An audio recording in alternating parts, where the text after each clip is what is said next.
There seems to be a big gap between what public health officials in the United Kingdom, and England in particular, are saying about e-cigarettes and what we're saying here in the U.S. What do you think explains that discrepancy? Both England and some scientists here are looking at the best science, and we see the same thing. E-cigarettes are way less harmful than cigarettes, and they can and do help smokers switch if they can't quit. I think there's a very strong concern here that is more focused on both teens and the evil of the big tobacco industry that tends to distort the science and lead to exaggerated harms and omission of benefits. So you're saying researchers are coming to that conclusion even though the FDA has not yet reviewed it and made that determination? Yes, I think that's correct. The science has actually gotten extremely strong, especially in the last 3 to 4 years, and we've been following it closely. Probably the most powerful study is a randomized trial, which is the gold standard, that showed that in 12-month follow-up, e-cigarettes doubled the successful quit rate among smokers compared to nicotine replacement therapy, which is FDA approved. But it takes a long time for the government to essentially make those kind of strong statements. So what do we know right now about the risks of e-cigarettes relative to cigarettes? I think what we know for sure is that based on all the biomarkers of harm that we know from cigarettes, that they are far fewer and far lower in e-cigarettes than cigarettes. That statement can't be made because you can't judge the long-term risk or benefit. And that's true that we don't know the long-term risks and benefits, and we won't for 50 years. But we know enough now from the science of the biomarkers of harm, especially cancer, that show us that there are so few of those chemicals and at such low levels that e-cigarettes are biologically much less harmful in terms of exposures. They're not harmless, but they are dramatically less harmful. If the truth is as plain as that, what do you think explains the alarm right now around e-cigarettes? Well, I think there is concern, and it's legitimate, that teens are using them at much higher rates. And there is a concern about nicotine and nicotine addiction, even though nicotine itself doesn't cause the cancer, heart disease, or lung ailments that cigarettes do. It's the smoke and the carbon monoxide.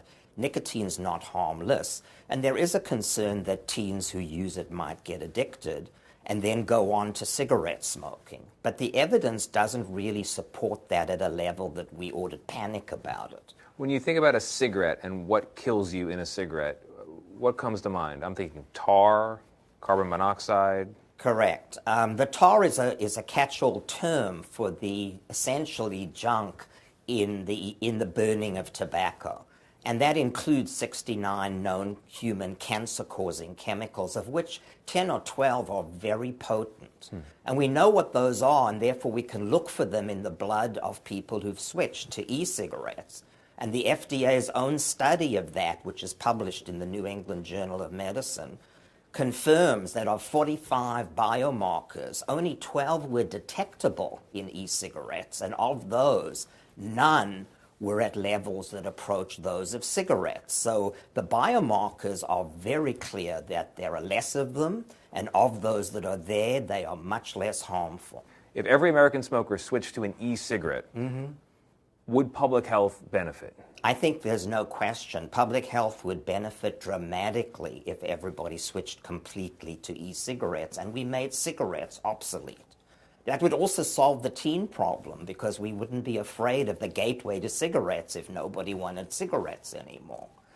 And our study suggested that if 10% of current smokers switched completely to e-cigarettes every year for the next 10 years, so 10% a year for 10 years means 100% switch within 10 years, we'd save as much as 6 to 7 million lives who otherwise would die from cigarette smoking, and 87 million quality life years would be gained from that scenario of switching completely in 10 years to e-cigarettes. So what do you think then of the hundreds of cases of lung disease, mysterious lung disease, tied to vaping? So the common sense explanation of that is it's a sudden outbreak that happened 10 years after e-cigarettes came on the market. And I think all the evidence we've seen from the FDA and the CDC reports is that these cases are people who bought marijuana oils on the street made either illegally or in a sort of a street version, like a street drug, a dirty street drug. We haven't seen a single case that a commercially made legitimate e-cigarette that smokers are using has caused any of these illnesses.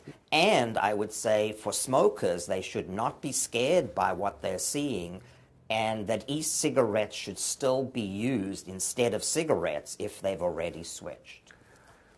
Why the skepticism, you think, from other researchers? The fear is that this is a Trojan horse by the big tobacco companies, and since they've done some things in the past that are very untrustworthy, I think people are very reluctant to give credit for the fact that someone could switch to an e-cigarette, even though the science is incontrovertible. The emotion of the disgust with the industry, I think, makes people forget that we've got 38 million smokers that we have to help. And we're here to help those smokers. It sounds like you're saying that we are fighting e-cigarettes with the fury we wish we had fought cigarettes with decades ago. Yes, and I think we've forgotten that 120 years ago, the disruptive technology was the cigarette rolling machine that literally caused this epidemic of lung cancer and other diseases. And now we have an opportunity 120 years later to get rid of the cigarette with a new technology that delivers nicotine in a very satisfying way without the major harms of burning tobacco. If we lose this opportunity, I think we will have blown the single biggest public health opportunity we've ever had in 120 years to get rid of cigarettes and replace them with a much safer form of nicotine for everybody.